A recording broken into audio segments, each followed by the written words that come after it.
Selamat datang di channel Seram Oi.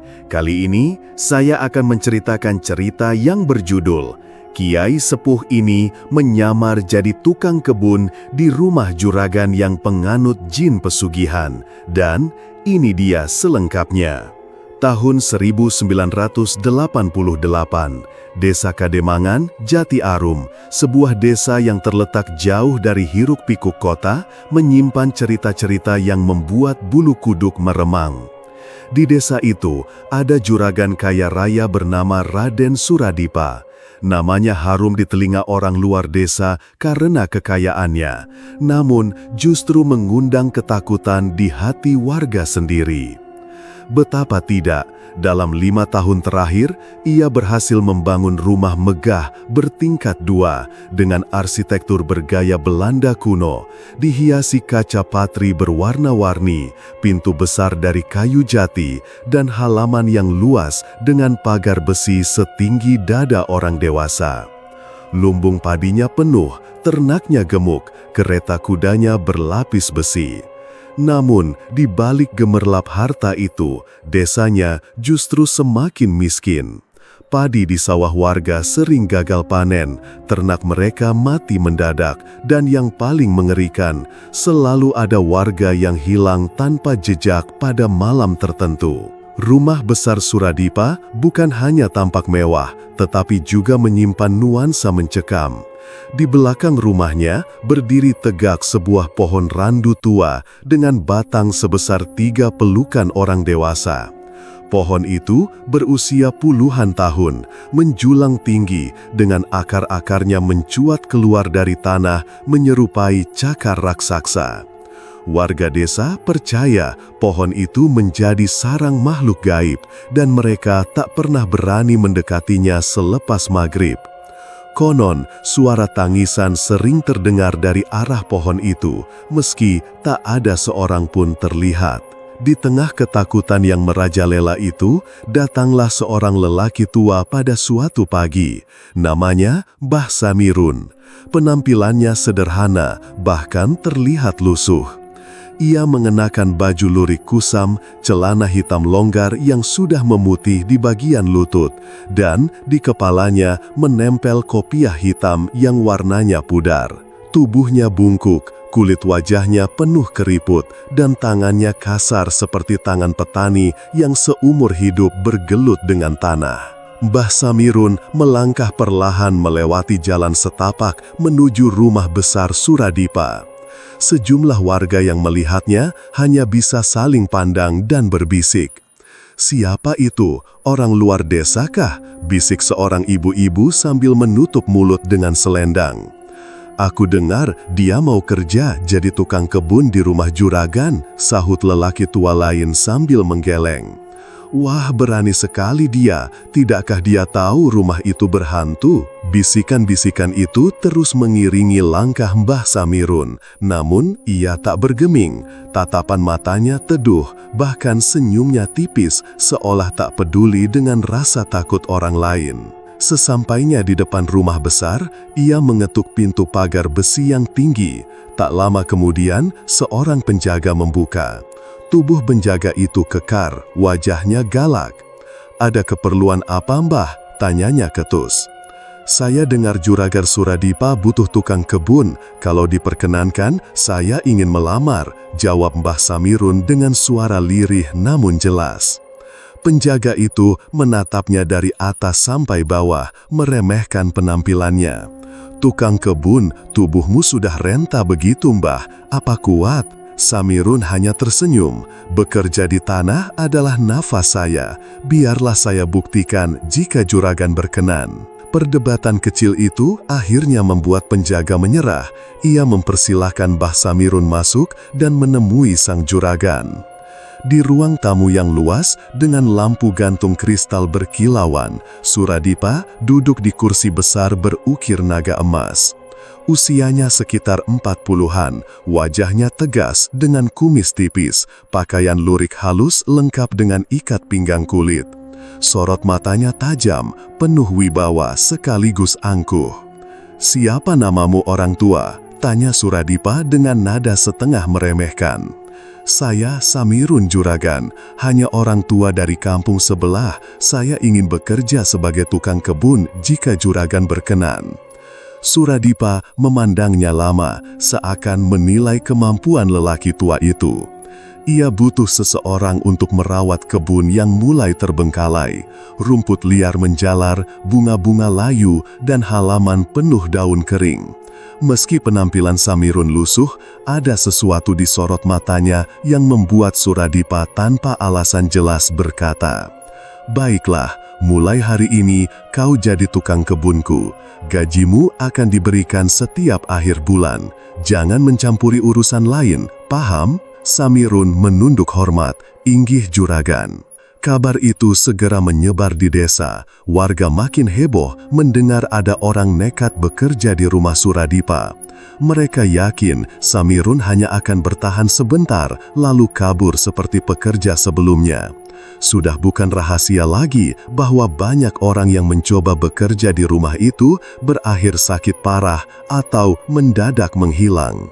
Namun Samirun berbeda. Setiap pagi ia rajin membersihkan halaman, menyapu jalan berbatu di depan rumah, mencabuti rumput liar, bahkan menanam bunga baru di tepi pagar.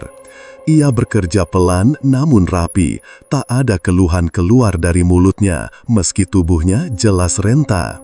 Warga yang mengintip dari jauh sering bergumam, apa dia tidak takut? Bagaimana bisa ia tahan dengan suasana rumah itu? Beberapa anak kecil berani mengintip dari sela pagar, lalu kabur ketakutan saat melihat bayangan pohon randu yang menjulang hitam.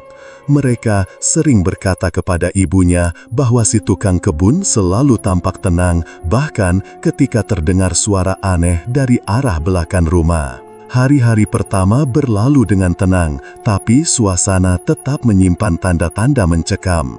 Setiap malam, aroma kemenyan samar tercium dari arah pohon randu.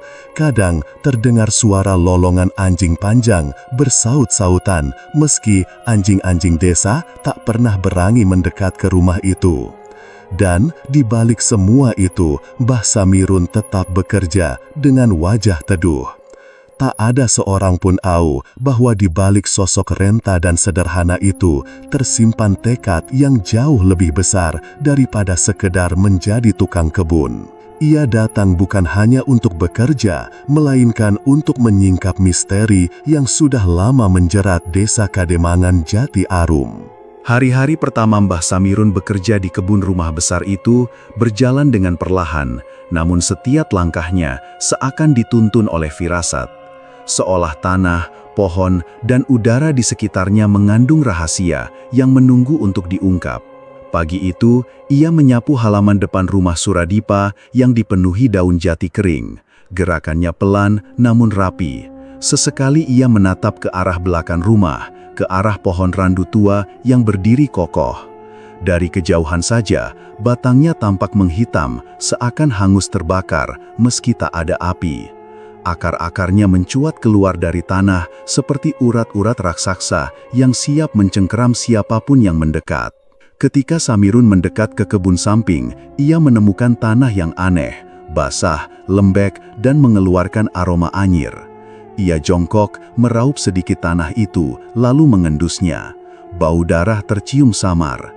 Ia tahu, ini bukan sekadar bekas penyembelihan hewan, terlalu pekat, terlalu menusuk. Siang berganti sore, Samirun terus bekerja, namun telinganya menangkap hal-hal yang tak biasa. Ada suara bisikan lirih dari arah randu besar. Bukan suara angin, bukan suara dedaunan bergesek. Lebih mirip desisan orang yang sedang berdoa dalam bahasa yang asing. Kadang, suara itu berganti menjadi erangan panjang, seperti suara seseorang yang sedang disiksa. Samirun hanya menghela napas pelan, wajahnya tetap tenang. Di sela pekerjaannya, ia mulai mengenal para pembantu rumah tangga. Jumlah mereka tidak banyak, hanya 3 orang. Seorang lelaki muda bernama Karjo yang bertugas membersihkan halaman dalam, seorang perempuan muda bernama Sumi yang mengurus cuci piring dan pakaian, serta seorang juru masak tua bernama Mbok Warti. Ketiganya tampak selalu diliputi ketakutan. Wajah Karjo pucat, matanya cekung, dan ia jarang berbicara kecuali ditanya. Sumi sering ketakutan sendiri, tubuhnya gemetar bila mendengar suara dari arah belakang rumah. Hanya Mbok Warti yang meski ketakutan masih berani berbisik kepada Samirun. Sore itu, saat keduanya berada di dapur, Mbok Warti melirik kanan kiri sebelum membuka suara. "Mbah, sampean harus hati-hati, rumah ini bukan sembarang rumah. Bukan hanya kita yang tinggal di sini, ada yang lain." Samirun memandang tenang, pura-pura tak mengerti. "Yang lain, maksudnya?" Mbok Warti mendekat, suaranya nyaris tak terdengar. Setiap bulan sekali, malam Jumat Kliwon, juragan melakukan sesuatu di belakang rumah, ritual. Dia bawa sesajen, baca mantra, dan pohon randu itu jadi tempatnya. Banyak orang bilang, itulah asal kekayaannya. Tapi, jangan sampai juragan tahu saya bilang begini, bisa celaka kita. Samirun mengangguk pelan, tidak menanggapi lebih jauh. Ia hanya tersenyum, seolah percakapan itu hanyalah angin lalu. Namun di dalam hatinya, ia semakin yakin bahwa firasatnya benar. Rumah ini bukan sekadar tempat tinggal, melainkan sarang pesugihan yang haus tumbal. Malam itu, selepas Isya, suasana rumah terasa lebih lengang dari biasanya. Para pembantu sudah masuk kamar masing-masing dan halaman sunyi. Namun, aroma kemenyan tiba-tiba menyusup dari arah belakang, begitu kuat hingga menusuk hidung. Bersama aroma itu, terdengar suara gamelan lirih, seakan dimainkan jauh di dasar bumi. Samirun sengaja berbaring di tikar kamarnya, berpura-pura tidur. Tapi, matanya sesekali terbuka, telinganya awas. Dari celah jendela, ia melihat sosok Suradipa berjalan ke arah belakang rumah. Juragan itu kini tidak mengenakan pakaian kebesaran seperti biasanya, melainkan jubah hitam panjang. Di tangannya ada nampan besar, berisi bunga 7 rupa, kendi berisi darah ayam, dan dupa yang mengepul. Dengan hati-hati, Samirun bangkit. Ia berjalan perlahan, menapak tanpa suara, mengikuti dari kejauhan. Dari balik rerimbunan pohon, ia mengintip apa yang dilakukan Suradipa. Di bawah pohon randu besar, Suradipa meletakkan sesajennya. Ia berlutut, melantunkan mantra dalam bahasa yang asing, kadang menyerupai bahasa Jawa kuno, kadang seperti gumaman makhluk bukan manusia. Api dupa menari-nari tertiup angin, membuat bayangan tubuh Suradipa tampak panjang dan bergoyang-goyang di tanah. Lalu, udara seketika berubah. Angin berhenti bertiup, seakan waktu berhenti sejenak. Dari batang pohon randu, muncul asap hitam pekat, semakin lama semakin tebal, hingga membentuk sosok tinggi besar. Wujudnya menyeramkan, tubuh hitam legam, rambut panjang menjuntai sampai tanah, kuku-kuku setajam pisau, dan mata merah menyala seperti bara. Samirun menahan napas. Inilah makhluk itu, jin pesugihan yang selama ini menumbalkan warga desa. Suaranya bergema berat, seperti ribuan suara bercampur menjadi satu. "Darah, mana darahnya?" Suradipa menunduk, menyodorkan kendi berisi darah ayam. "Ini tuanku, terimalah." Jin itu menghirup dalam-dalam, lalu mengeluarkan suara raungan puas. "Kurang, kau janji darah manusia. Aku lapar." Suradipa tampak gentar sesaat, lalu berusaha menenangkan makhluk itu dengan janji baru. "Sabarlah tuanku, besok malam akan ada tumbal baru. Jangan khawatir, aku tidak akan mengecewakanmu." Makhluk itu menyeringi, gigi tajamnya berkilat di bawah sinar rembulan. Lalu, tubuhnya perlahan memudar, kembali menyatu dengan asap, hilang ditelan batang randu. Samirun yang mengintip dari jauh, menutup matanya sejenak. Hatinya bergetar, namun bukan oleh takut. Ia justru semakin mantap. "Inilah alasan aku datang ke tempat ini," bisiknya lirih. "Jin pesugihan ini harus dibasmi sebelum lebih banyak jiwa jadi korban." Malam itu, Mbah Samirun kembali ke kamarnya dengan langkah tenang. Namun dalam benaknya, ia sudah menyiapkan doa-doa, wirid, dan ikhtiar batin. Pertarungan gaib yang ditakdirkan untuknya telah dimulai. Meski Suradipa sama sekali belum menyadari bahwa tukang kebun tuanya bukan orang sembarangan. Hari-hari di desa Kademangan Jati Arum semakin dipenuhi rasa gelisah. Warga mulai berani saling berbisik di pasar, di pinggir sawah, bahkan di surau kecil desa. Sejak beberapa bulan terakhir, satu persatu warga menghilang secara misterius. Tidak ada mayat, tidak ada jejak, hanya lenyap begitu saja. Kali ini yang menjadi korban adalah anak seorang janda miskin bernama Sulastri. Gadis berusia sekitar 12 tahun itu dikenal rajin membantu ibunya menjajakan sayur ke rumah-rumah. Wajahnya lugu, suaranya riang. Namun suatu pagi ia tidak kembali setelah pergi mengambil air di sumur dekat rumah Juragan Suradipa. Tangis ibunya pecah. "Sulastri, anakku, kemana kau?" Suaranya meraung-raung hingga terdengar ke seluruh kampung. Warga berkumpul mencoba mencari, namun hasilnya nihil. Seorang lelaki tua berkata lirih, "Sudah Bu, ikhlaskan saja. Kita semua tahu kalau ada yang hilang biasanya tak akan kembali."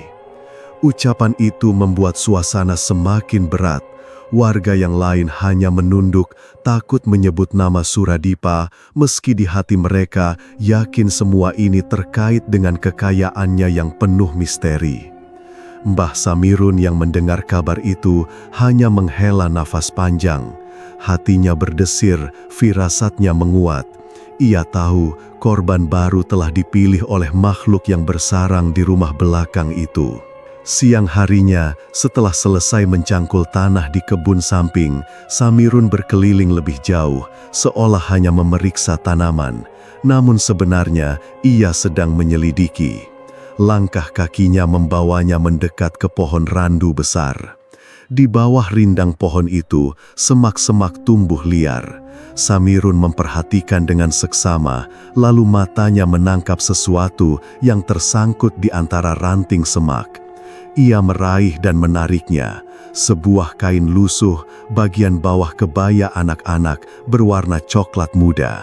Ia mengenali kain itu, kain yang sering dipakai Sulastri saat membantu ibunya berjualan. Dadanya bergemuruh, tangannya gemetar, namun ia menahan diri. Tak jauh dari situ, di tanah yang lembek, ia melihat bercak merah kecoklatan. Ia berjongkok, menyentuhnya dengan ujung jarinya. Masih basah, aroma amis menusuk hidung. Itu darah. Samirun menutup mata sejenak, merapal doa dalam hati. "Ya Allah, lindungi anak itu jika masih kau izinkan hidup." Malamnya, di dapur, Samirun kembali berbincang dengan Mbok Warti. Wajah perempuan tua itu semakin pucat, tangannya gemetar saat mengiris bawang. Ia tak lagi mampu menahan rahasia yang selama ini dipendam. "Mbah Samirun," suaranya berbisik, "aku takut, aku tidak bisa diam lagi. Dulu, kakakku sendiri hilang dengan cara yang sama.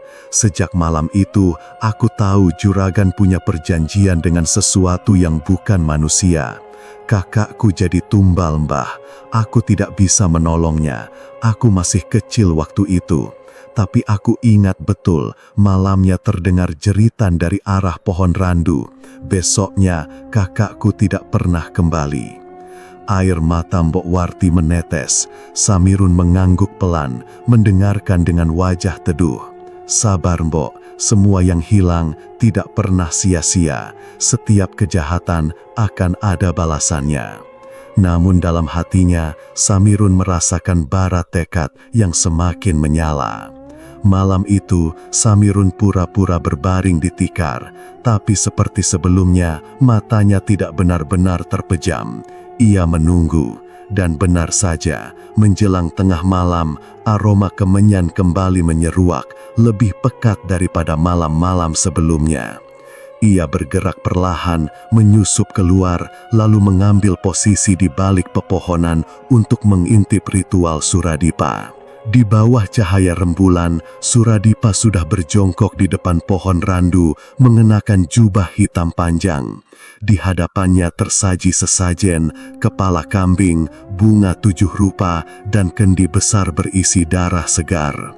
Kali ini, makhluk yang muncul jauh lebih jelas. Dari asap hitam pekat, sosok raksasa itu keluar. Tubuhnya tinggi besar, berambut lebat, dengan wajah menyerupai manusia, namun penuh bulu. Mata merah menyala, dan mulut menganga dengan gigi panjang runcing. Kukunya berkilat memantulkan cahaya bulan. Suara makhluk itu menggema, menembus malam. "Mana tumbal yang kau janjikan? Aku lapar." Suradipa menunduk, suaranya bergetar. "Tuanku, bersabarlah. Sulastri sudah kuserahkan, darahnya sudah kutuangkan. Terimalah tuanku." Jin itu mengangkat kendi, meneguk isinya dengan suara menggelegak. Lalu, dari mulutnya yang menganga, sesuatu menyerupai tubuh kecil tampak tertelan. Wujud samar, namun jelas berbentuk anak-anak. Makhluk itu mengunyah dengan suara mengerikan, menelan bulat-bulat sambil mendengus puas. Samirun yang menyaksikan dari jauh, merasakan dadanya sesak. Tangannya mengepal, tubuhnya gemetar, bukan karena takut, melainkan keamarahan. Matanya berkilat, ia tahu korban malam ini adalah Sulastri. Entah hanya roh atau tubuhnya yang dimangsa, tapi jelas anak itu telah dijadikan tumbal. Ia menengadahkan wajah ke langit, berbisik lirih, "Ya Allah, cukup sudah. Aku bersumpah, tidak akan kubiarkan tumbal berikutnya jatuh di tangan makhluk terkutuk ini."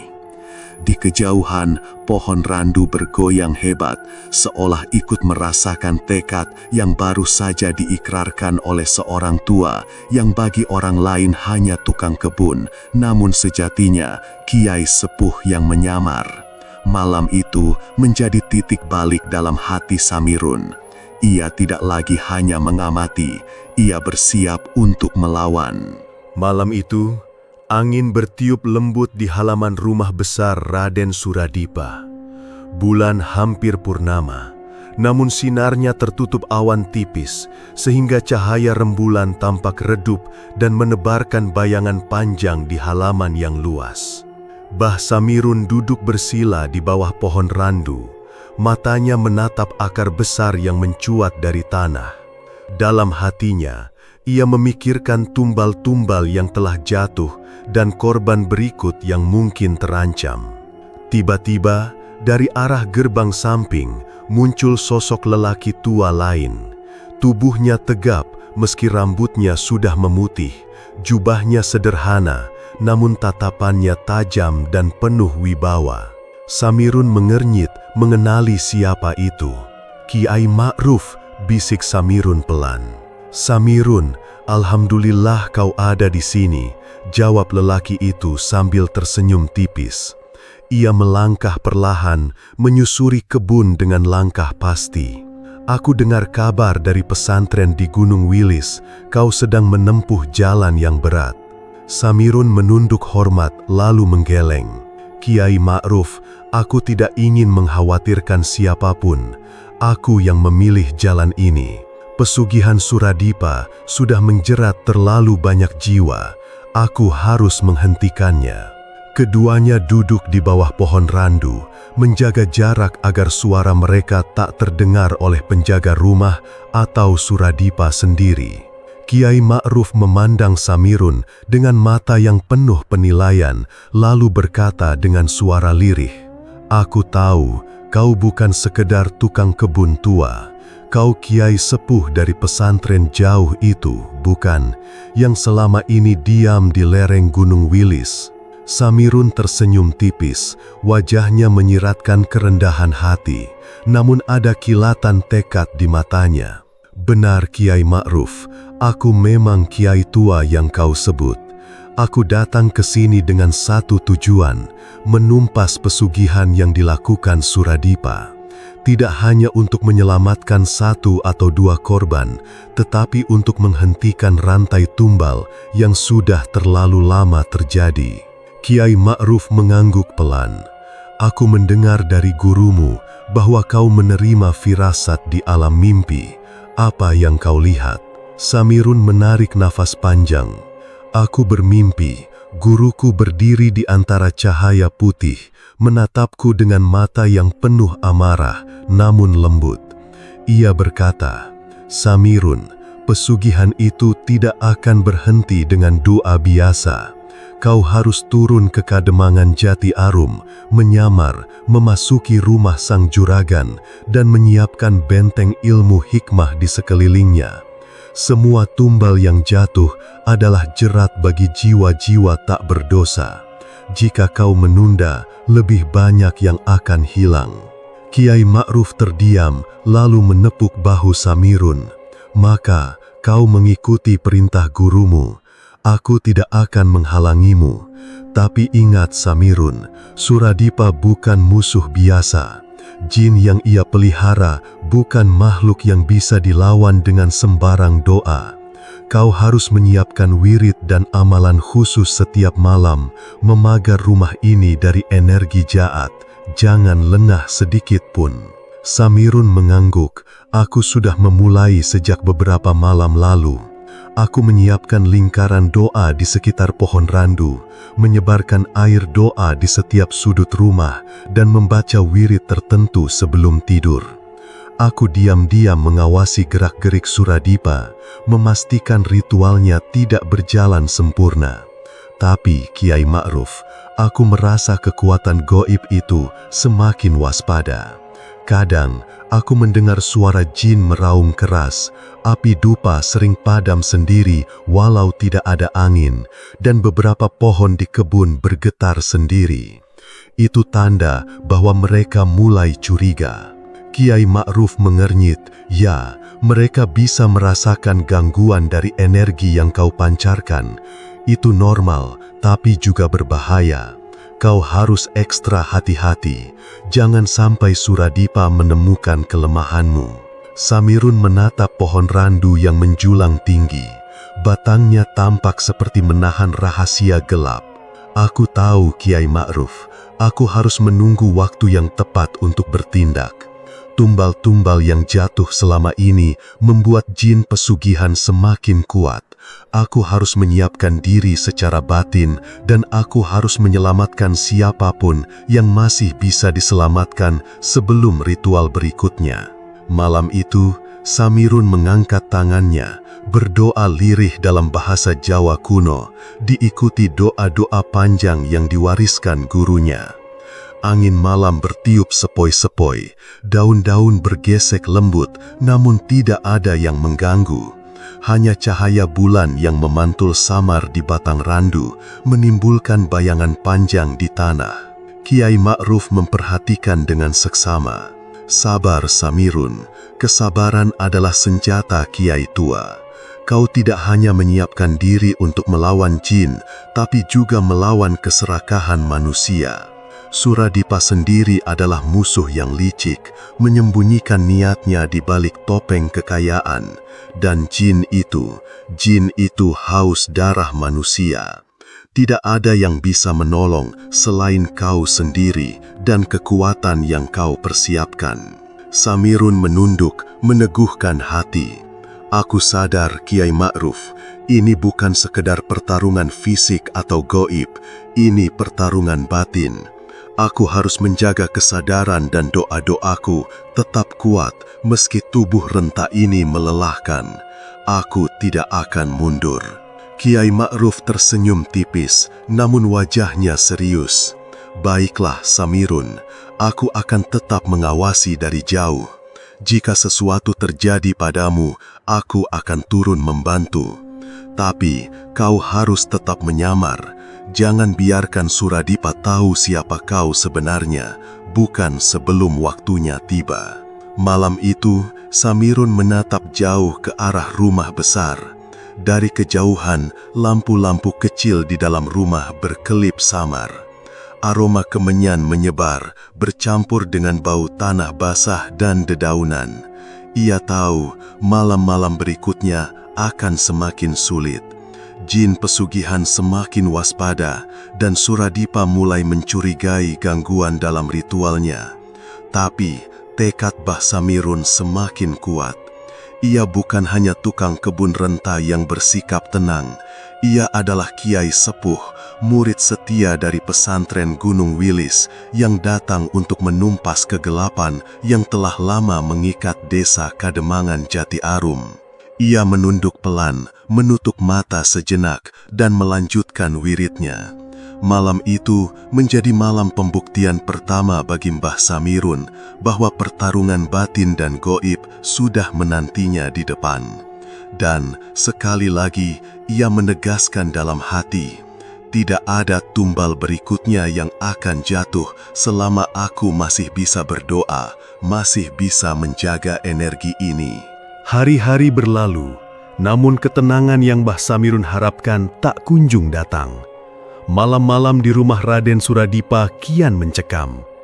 Jin pesugihan yang selama ini diam mulai menunjukkan tanda-tanda kemarahannya, menebarkan teror secara halus namun menakutkan.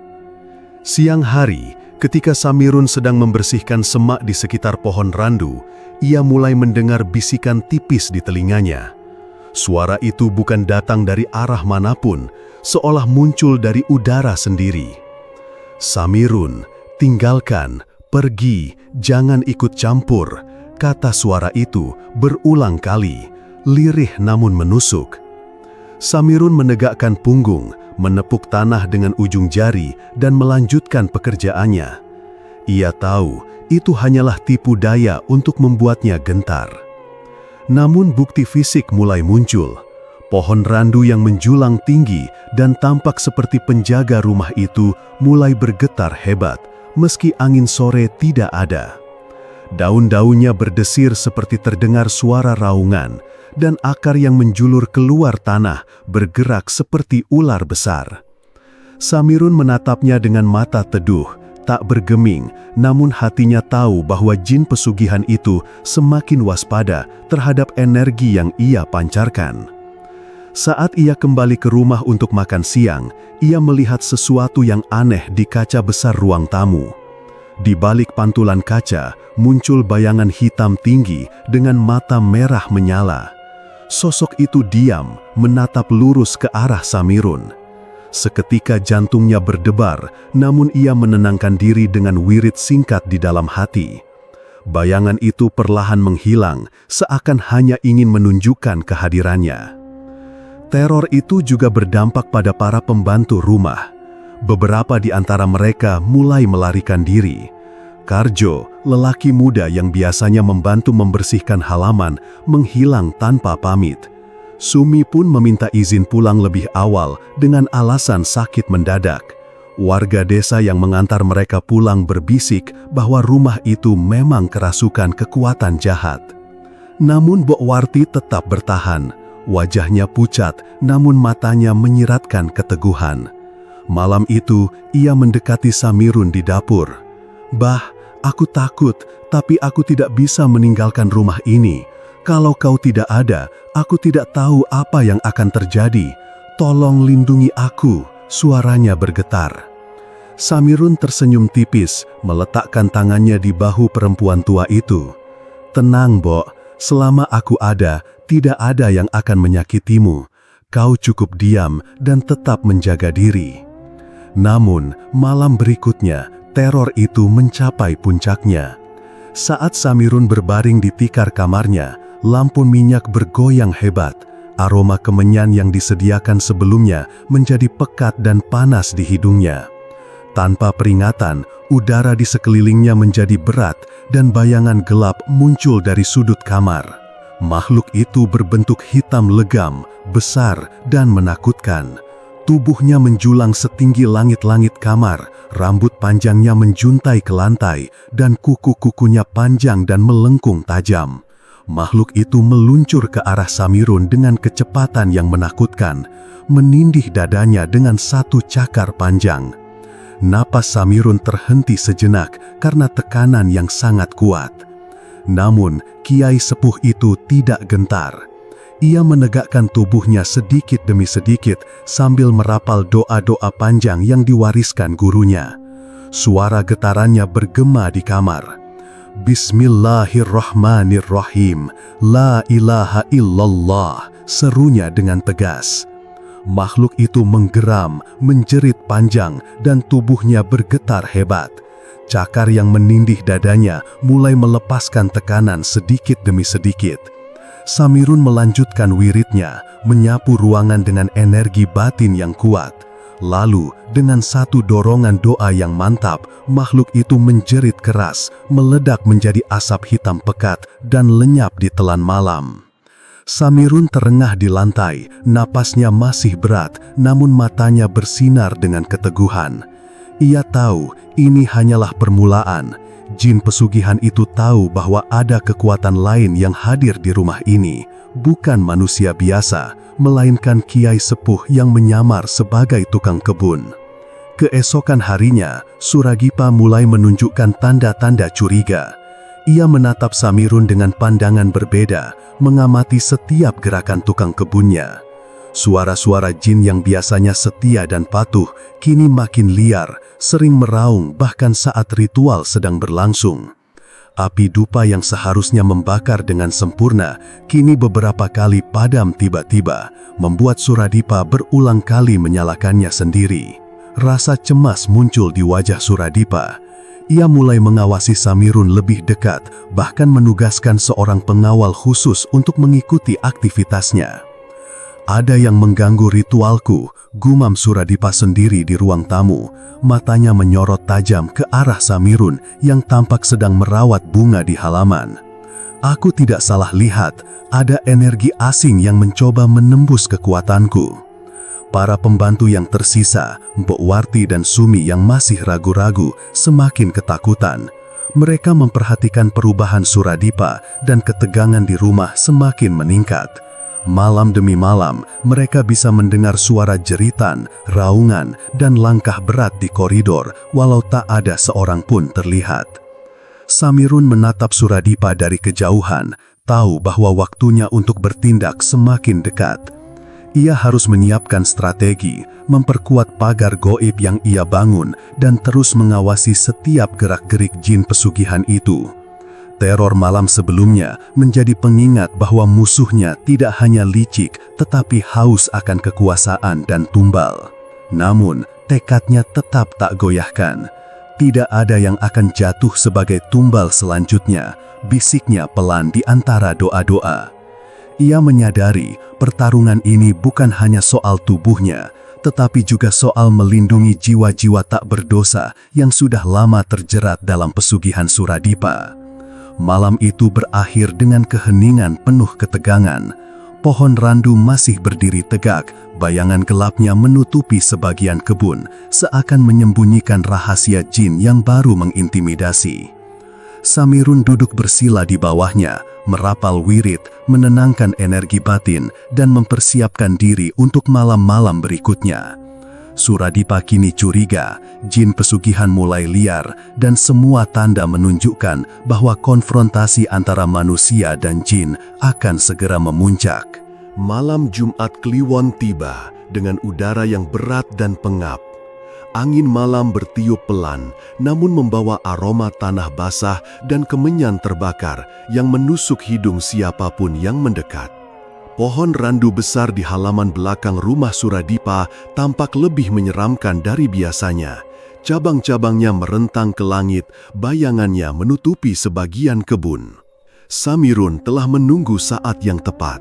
Ia sudah menyiapkan diri sejak sore, menyiapkan tasbih, botol berisi air doa, dan wirid panjang yang akan menjadi pelindung dan senjatanya melawan energi jahat yang akan ia hadapi. Hatinya tetap tenang meski dadanya berdegup kencang karena perasaan gentar yang wajar bagi siapapun yang menghadapi kekuatan gaib setinggi ini. Dari kejauhan, Samirun melihat Suradipa muncul dari dalam rumah. Juragan itu mengenakan jubah hitam panjang, wajahnya pucat namun sorot matanya menyala liar. Di tangannya, nampan besar berisi sesajen dan kendi darah ayam. Aroma darah dan dupa bercampur menjadi satu. Kali ini, ritual yang akan berlangsung bukan sekadar untuk memberi makan jin, tetapi ritual besar untuk menebar kekuasaan dan ketakutan, sekaligus mengikat kurban berikutnya. Di bawah pohon randu, Samirun melihat Sulastri, anak janda yang hilang, diikat dengan kuat pada sebuah tonggak kayu. Matanya terbuka lebar, ketakutan, namun ia masih hidup. Suara jeritanya tertahan karena mulutnya dilakban kain hitam, namun mata polosnya penuh permohonan. Di sekelilingnya muncul asap hitam pekat yang bergerak perlahan membentuk wujud tinggi besar, jin pesugihan yang selama ini menelan tumbal-tumbal sebelumnya. Tubuhnya bergetar, mata merahnya menyala seperti bara, dan kuku-kuku panjangnya siap mencabik korban. Samirun menarik nafas dalam-dalam, menyesuaikan langkah. Ia melangkah perlahan dari balik semak, menjaga jarak, menyiapkan tasbih di tangan kanan dan botol air doa di tangan kiri. Ya Allah, lindungi aku, lindungi yang tak berdosa, gumamnya di dalam hati, mengalirkan energi doa ke sekelilingnya. Suara gamelan gaib terdengar dari arah pohon randu, mengiringi ritual yang mulai memuncak.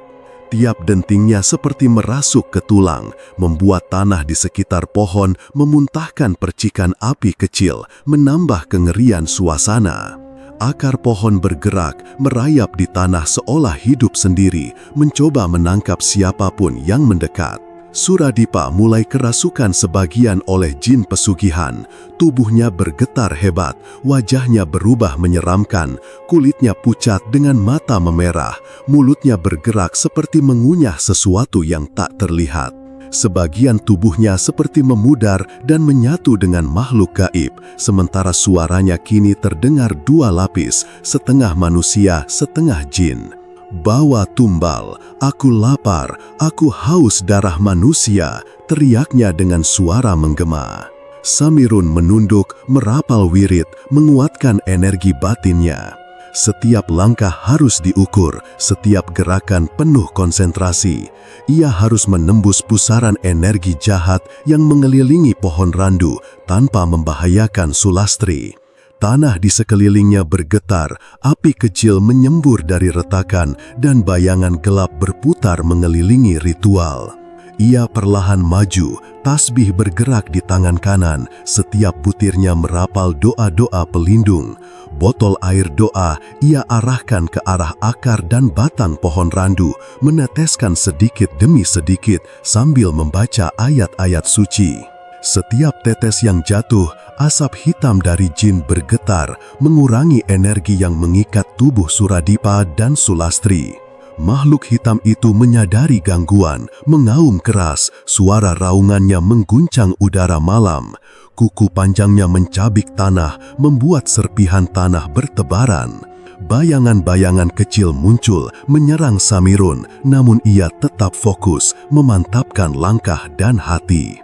Samirun berlutut sebentar, menatap Sulastri. Mata gadis itu yang penuh ketakutan membuat hatinya semakin mantap. Ia merapal doa panjang, tangan menaburkan air doa ke tali yang mengikat Sulastri. Perlahan, tali mulai longgar, meski energi jin yang menguasai Suradipa berusaha menahannya. Suradipa, separuh manusia separuh jin, mulai menyadari bahwa sesuatu mengganggu pesugihannya. Tubuhnya menegang, rambut hitam panjang berkibar liar, dan sebagian tubuhnya yang telah menyatu dengan jin bergerak liar, mencoba menangkap Samirun. Namun kiai sepuh itu telah menyiapkan energi batin dengan sempurna. Pohon randu bergoyang hebat, akarnya seakan mencoba menghentikan Samirun, tapi doa dan wiridnya menahan gelombang itu. Api kecil di tanah membesar, namun cahaya dari air doa memudarkan percikan itu sebelum membakar. Suara gamelan gaib semakin keras, memunculkan riuh yang menyeramkan, seakan seluruh energi gaib di kebun ini berkumpul untuk ritual besar ini. Dengan tekad dan fokus penuh, Samirun mendekati Sulastri perlahan, setiap langkah diiringi doa dan tasbih yang bergetar menyalurkan energi pelindung. Ia menyingkirkan sebagian akar yang mencoba menjeratnya, dan dengan satu gerakan, ia mulai melepaskan ikatan Sulastri. Sulastri menatap Samirun dengan mata penuh harap. Samirun membisikkan, "Tenang, aku akan menyelamatkanmu, jangan takut, tetap diam dan doakan Allah bersamaku."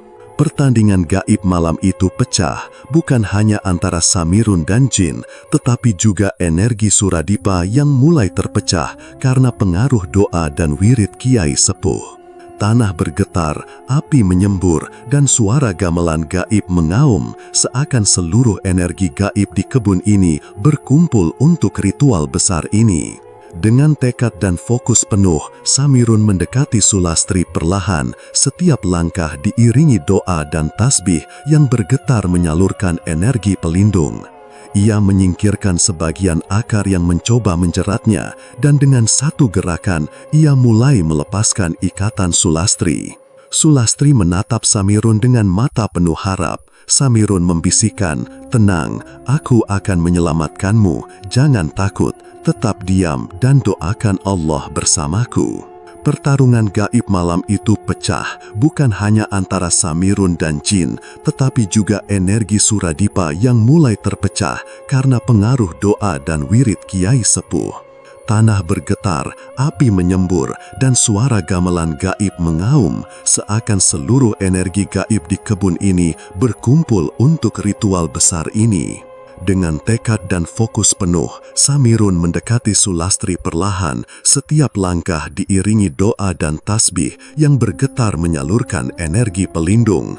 Ia menyingkirkan sebagian akar yang mencoba menjeratnya, dan dengan satu gerakan, ia mulai melepaskan ikatan Sulastri. Sulastri menatap Samirun dengan mata penuh harap. Samirun membisikkan, "Tenang, aku akan menyelamatkanmu, jangan takut, tetap diam dan doakan Allah bersamaku." Pertandingan gaib malam itu pecah, bukan hanya antara Samirun dan jin, tetapi juga energi Suradipa yang mulai terpecah karena pengaruh doa dan wirid Kiai Sepuh. Tanah bergetar, api menyembur, dan suara gamelan gaib mengaum, seakan seluruh energi gaib di kebun ini berkumpul untuk ritual besar ini. Dengan tekad dan fokus penuh, Samirun mendekati Sulastri perlahan, setiap langkah diiringi doa dan tasbih yang bergetar menyalurkan energi pelindung. Ia menyingkirkan sebagian akar yang mencoba menjeratnya, dan dengan satu gerakan, ia mulai melepaskan ikatan Sulastri. Sulastri menatap Samirun dengan mata penuh harap. Samirun membisikkan, "Tenang, aku akan menyelamatkanmu, jangan takut, tetap diam dan doakan Allah bersamaku." Pertandingan gaib malam itu pecah, bukan hanya antara Samirun dan jin, tetapi juga energi Suradipa yang mulai terpecah karena pengaruh doa dan wirid Kiai Sepuh.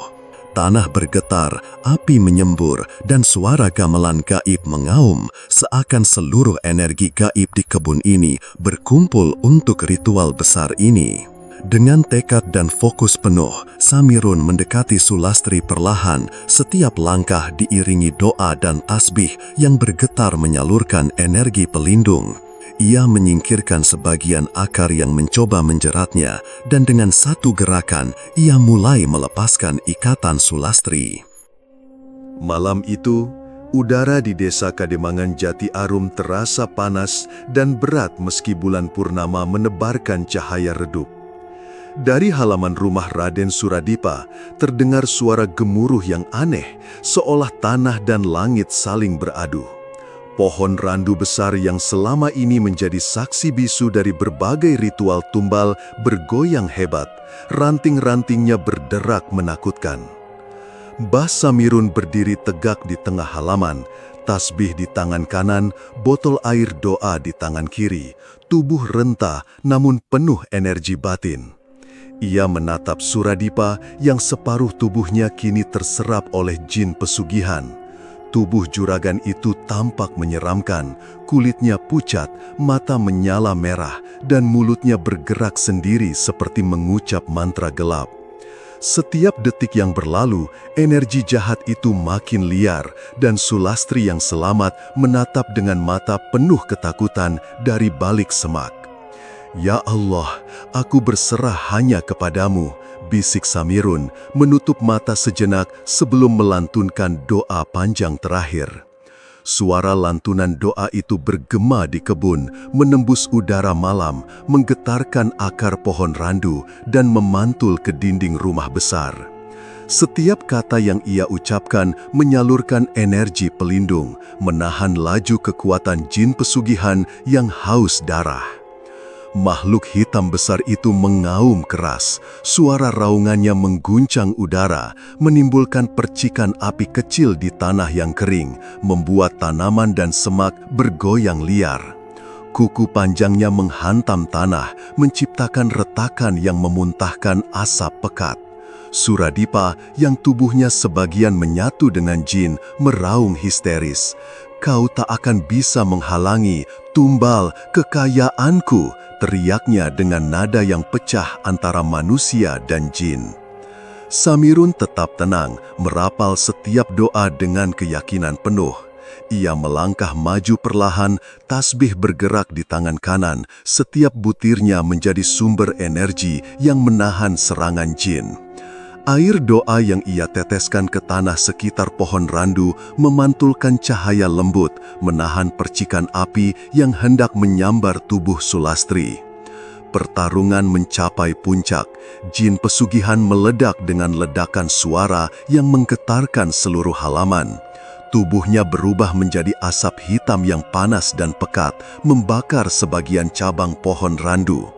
Pohon yang menjadi saksi ritual selama bertahun-tahun berderak keras sebelum akhirnya setengahnya terbakar. Suradipa ikut terseret dalam ledakan itu. Tubuhnya terlihat seperti terbakar dari dalam, kulitnya melepuh dan matanya menyala merah menyala, seakan mencoba melawan kekuatan yang menghancurkan tubuhnya sendiri. Samirun terus melantunkan doa, tak mundur sejenak pun. Ia merasakan energi jin itu berbalik melawan dirinya, namun keyakinannya lebih kuat daripada segala tipu daya. Akhirnya, dengan satu rangkaian doa terakhir yang penuh kekuatan, tubuh Suradipa roboh tak bernyawa, wajahnya hitam hangus seperti tertelan kobaran api dari dalam. Suara ledakan dan jeritan itu terdengar hingga ke seluruh desa.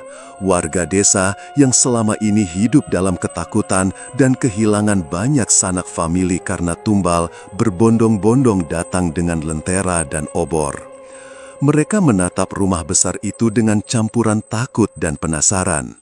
Di halaman, mereka menemukan pemandangan yang membuat mereka terdiam. Pohon randu setengah terbakar, tanah penuh bekas energi gaib, dan di tengah-tengahnya, Mbah Samirun berdiri tegak dengan wajah tenang, sementara Sulastri duduk di tanah, gemetar namun selamat. Seorang warga berteriak, "Mbah Samirun, kau yang melakukan ini!" Suara itu menyebar cepat, dan semua orang perlahan menyadari kebenarannya. Kiai sepuh yang selama ini mereka dengar kabarnya, tukang kebun renta yang muncul begitu saja, adalah penyelamat mereka. Samirun menatap kerumunan warga dengan mata yang lembut namun tegas. Ia membungkuk sedikit, kemudian berkata dengan suara yang tegas dan menenangkan, "Warga desa Kademangan Jati Arum, pesugihan dan tumbal itu jalan yang penuh dosa. Aku datang bukan untuk menghukum siapapun secara manusia, tetapi untuk menumpas kegelapan yang sudah lama mengikat desa ini. Jangan lagi tergoda dengan jalan pesugihan, jangan lagi mempercayai kekayaan yang diraih dengan darah dan jiwa tak berdosa." Sulastri menatap Samirun dengan rasa syukur yang dalam. Ia perlahan berdiri, air mata mengalir di pipinya, dan memeluk Mbah Samirun. "Terima kasih Mbah, kau menyelamatkanku, menyelamatkan desa kami," ucapnya dengan suara bergetar. Warga desa mulai mendekat, beberapa menangis, beberapa berdoa bersama Samirun. Pohon randu besar yang selama bertahun-tahun menjadi saksi ritual dan tumbal mulai roboh perlahan, menandai akhir dari kekuasaan jin pesugihan. Setiap retakan dan jatuhnya cabang menimbulkan suara keras, namun bagi mereka itu bukan lagi suara yang menakutkan, melainkan simbol pembebasan. Samirun menatap reruntuhan pohon randu dan wajah-wajah warga desa yang lega. Ia menyadari bahwa perjuangan melawan pesugihan ini baru saja mencapai puncak. Ia mengingatkan mereka dengan suara yang tegas namun lembut. Kalian harus menjaga hati dan pikiran dari keserakahan. Jalan pintar dengan tumbal dan jin hanya akan membawa kehancuran. Ingat, kekayaan sejati bukan dari pesugihan, tetapi dari kerja keras, doa, dan keberkahan Allah. Warga desa mengangguk, beberapa menangis, dan beberapa berbisik satu sama lain, menyadari betapa dekat mereka dengan kegelapan. Sulastri kini aman, rumah besar meski hancur sebagian, dan Suradipa, sumber malapetaka, telah tiada.